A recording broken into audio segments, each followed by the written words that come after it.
মিতার বাবা চন্দনবাবু শহরের এক নামকরা ব্যবসায়ী ছিল। সে নিজের মেয়েকে সবার থেকে বেশি ভালোবাসে। মিতা যখন যা চায় চন্দনবাবু তার মেয়েকে তখনই তাই কিনে এনে দেয়। এর ফলে মিতা ছোটবেলা থেকেই ভীষণ পরিমাণে আদর যত্নে এবং বড়লোকি আরামে বড় হয়ে উঠেছে।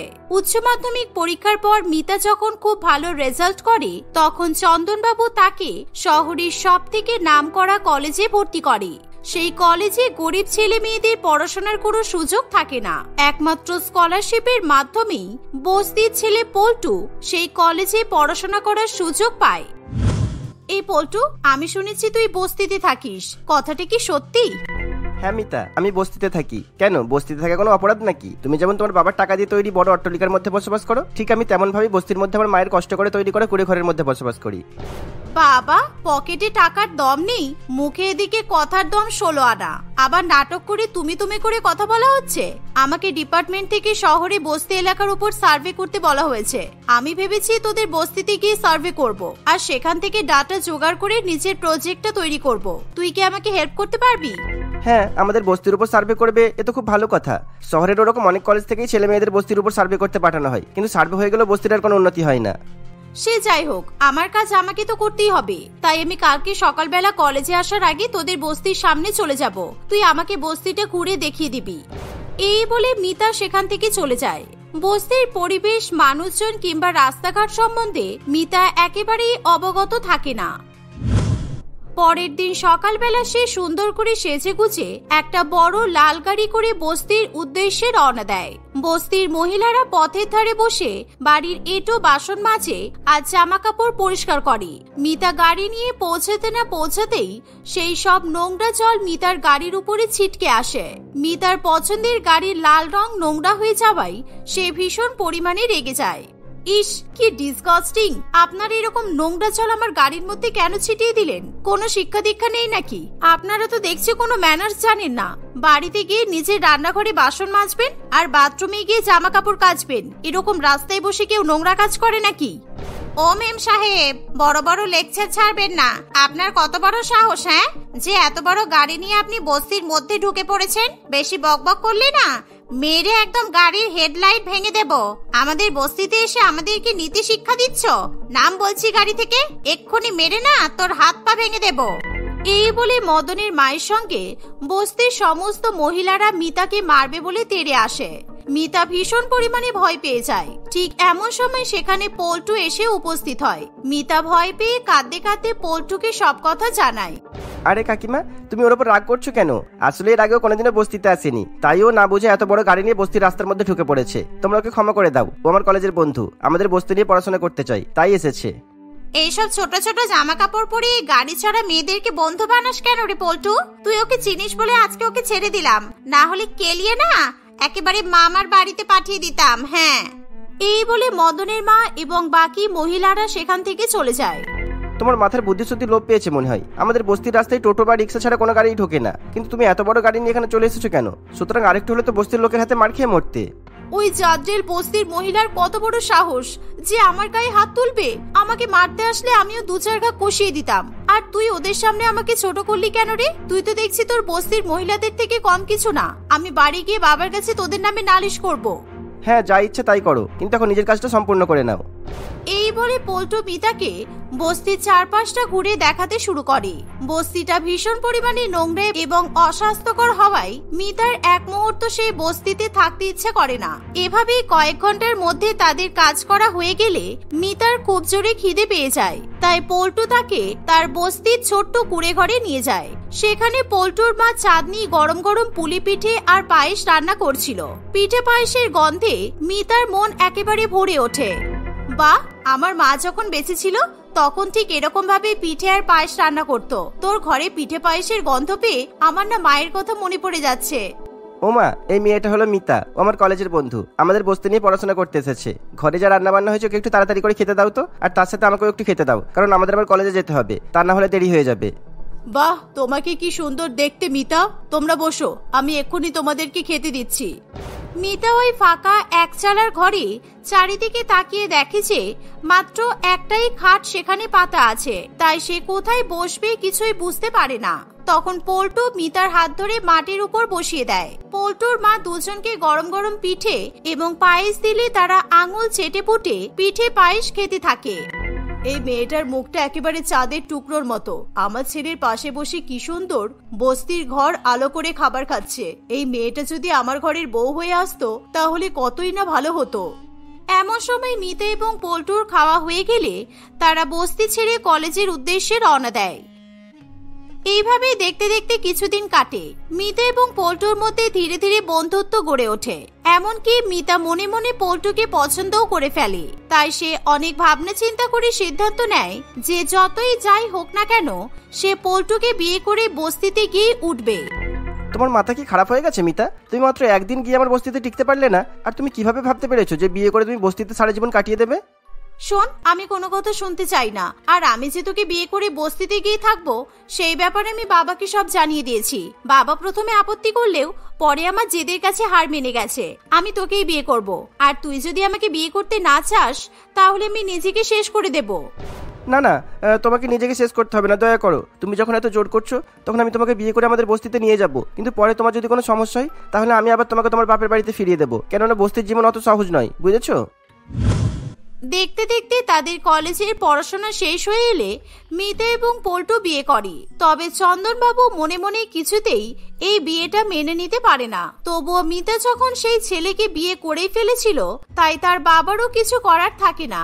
মিতা শ্বশুর বাড়িতে যাওয়ার সময় চন্দনবাবু একটা বড় গাড়ি করে fridge, washing machine, AC, micro oven সবকিছু বস্তিতে পাঠিয়ে দেয়।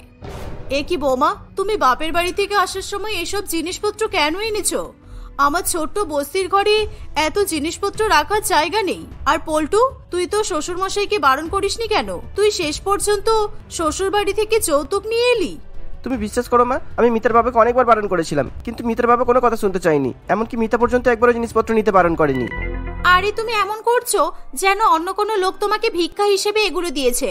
আমি প্রত্যেকদিন ওই বদমাইশ মহিলাগুলোর মতো রাস্তায় বসে জামা কাপড় কাচতে পারবো না। সেই কারণে আমার বাবা আমাকে ওয়াশিং মেশিন দিয়েছে।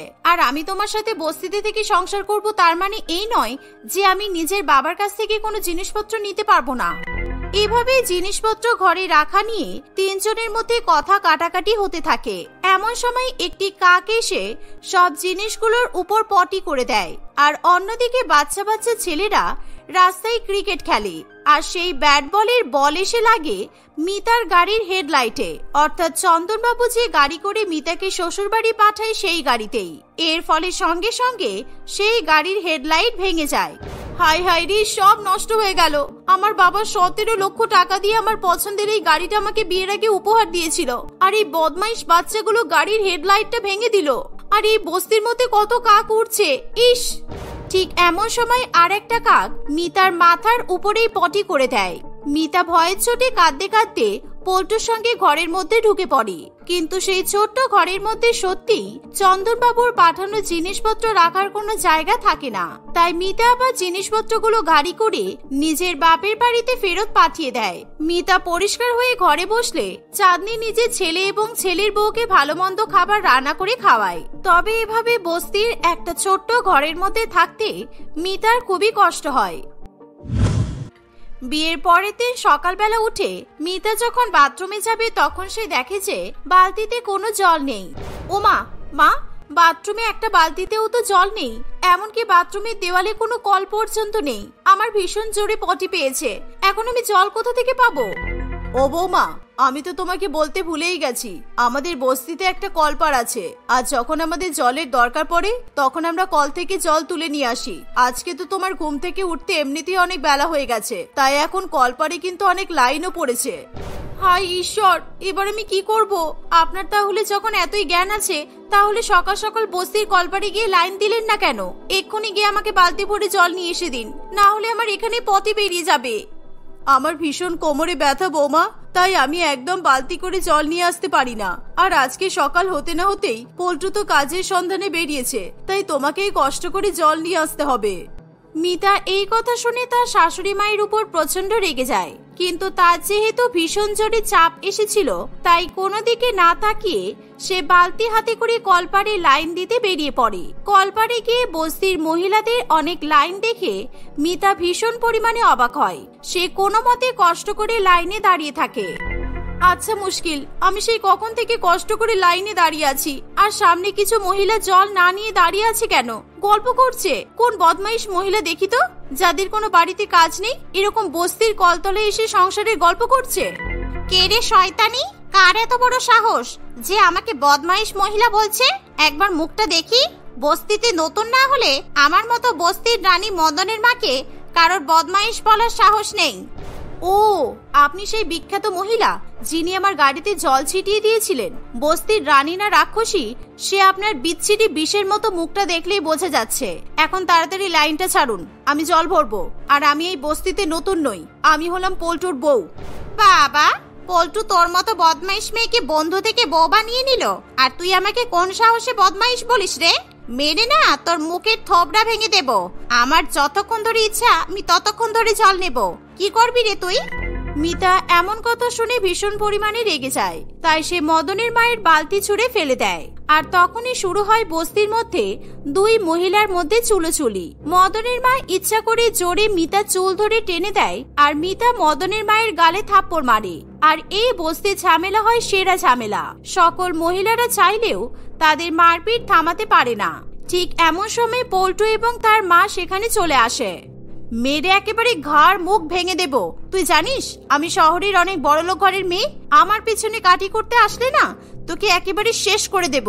শয়তান মহিলা কোথাকার। এই দেখ চাঁদনি, তুই কেমন বদমাইশ মেয়েকে নিজের বাড়ির বউ করে এনেছিস। দেখ, পল্টু বিয়ে করার জন্য আর কোনো মেয়ে খুঁজে পেল না, আমাকে কি মারছে। মেরে মেরে আমার হাত মুখ ভেঙে দিয়েছে, আমার হাত মুখ ভেঙে দিয়েছে একেবারে। আমি কোনোদিনও বস্তির মধ্যে এমন কেলানি খাইনি। সত্যি মিতা, তুমি পারো বটে। তুমি চিন্তা করো না কাকিমা, আমি এখনই তোমাকে চিকিৎসা কেন্দ্রে নিয়ে যাব, আর নিজে টাকা খরচা করে তোমাকে চিকিৎসা করিয়ে দেবো। হ্যাঁ যাও, নিয়ে যাও। আর দ্বিতীয়বার যেন আমার সঙ্গে ঝগড়া না লাগাই। এখন মেরে হাত পা ভেঙেছি, পরের বার মুখের হুলিয়া বিগড়ে দেব। পল্টু তাড়াতাড়ি করে মদনের মাকে নিয়ে চিকিৎসা কেন্দ্রে চলে যায়। মিতা যতই বড়লোক ঘরের মেয়ে হোক না কেন, এরকম ঝগড়া করে মদনের মাকে সাহায্য করে সে বুঝিয়ে দেয় যে সে বস্তির উপযুক্ত বৌমা। মদনের মা ধীরে ধীরে সুস্থ হয়ে ওঠে, কিন্তু পরের বার সে কখনো আর বস্তির কোনো মহিলাদের সঙ্গে বদমাইশি করে না। এমনকি বস্তির সকল কাজে সে মিতাকে সবসময় এগিয়ে দেয়। মিতা, তুমি তো দেখছি ভালোই বস্তির সব আদব কায়দা রপ্ত করে নিয়েছো। এখন তো কল থেকে জল নিয়ে আসতে গেলে তোমাকে লাইন পর্যন্ত দিতে হয় না। এমনকি বস্তিতে কোনো ঘরে ঝামেলা হয় তাহলে তোমাকে তো সমস্যা সমাধানের জন্য ডেকেও নিয়ে যাওয়া হয়। আমি যতই বস্তির বউ হই না কেন, বড়লোকি দাপট কি করে ছেড়ে দিই বলো? আর এখন যখন তোমার আর মায়ের সঙ্গে আমাকে এই বস্তিতেই থাকতে হবে, তাহলে এটাই আমার সংসার। সুতরাং এখন তোমার মিতাকে সবাই এক নামেই চেনে। যাই হোক, ভেবেছিলাম বিয়ের পরেও তোমাকে তুই তুই করে বলবো, কিন্তু এখন একটু সম্মান দিতে ইচ্ছা করলো, এই আর কি। এভাবে বড়লোকের মেয়ে মিতা বস্তির শ্বশুর বাড়িতে নিজেকে মানিয়ে নেয় এবং সে তার পরিবারের সঙ্গে হাসি খুশি সংসার করতে থাকে।